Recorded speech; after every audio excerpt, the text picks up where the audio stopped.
Sahabat ATR BPN, jangan percaya hoak.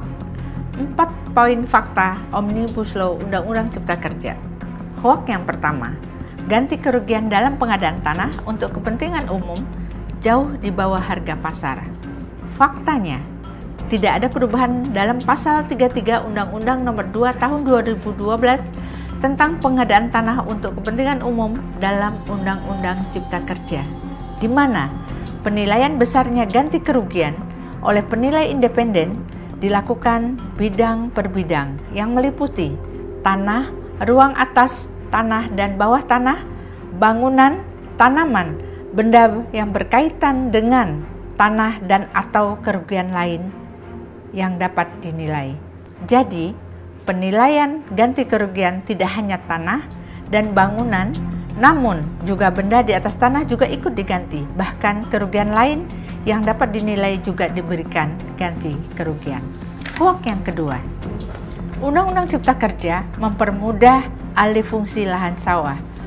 Faktanya, pasal 124 Undang-Undang CK, lahan yang sudah ditetapkan sebagai lahan pertanian pangan berkelanjutan dilindungi dan dilarang dialihfungsikan. Pengalihfungsian lahan yang sudah ditetapkan sebagai lahan pertanian pangan berkelanjutan untuk kepentingan umum hanya dapat dilakukan dengan syarat: 1. Dilakukan kajian kelayakan strategis. 2. Disusun rencana alih fungsi lahan.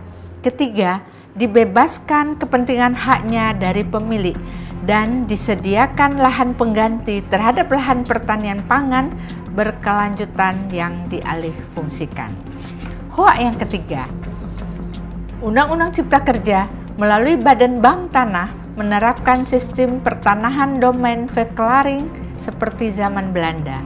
Faktanya, di pasal 126, Badan Bank Tanah menjamin ketersediaan tanah dalam rangka ekonomi berkeadilan untuk kepentingan umum, kepentingan sosial, kepentingan pembangunan nasional, pemerataan ekonomi, konsolidasi tanah, dan reforma agraria. Ketersediaan tanah untuk reforma agraria sebagaimana dimaksud pada ayat 1 huruf F paling sedikit 30% dari tanah negara yang diperuntukkan untuk Badan Bank Tanah. Hoak yang keempat, Undang-Undang Cipta Kerja mencabut kewenangan daerah di dalam menyusun dan mengatur tata ruang di daerahnya. Faktanya, tidak benar.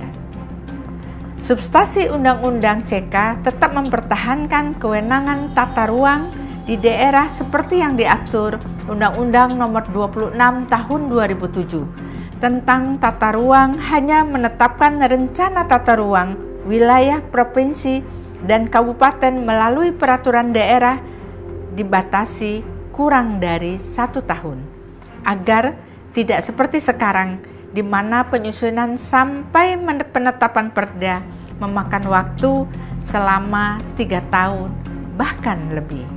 Sahabat ATR BPN, jangan percaya hoak. Terima kasih.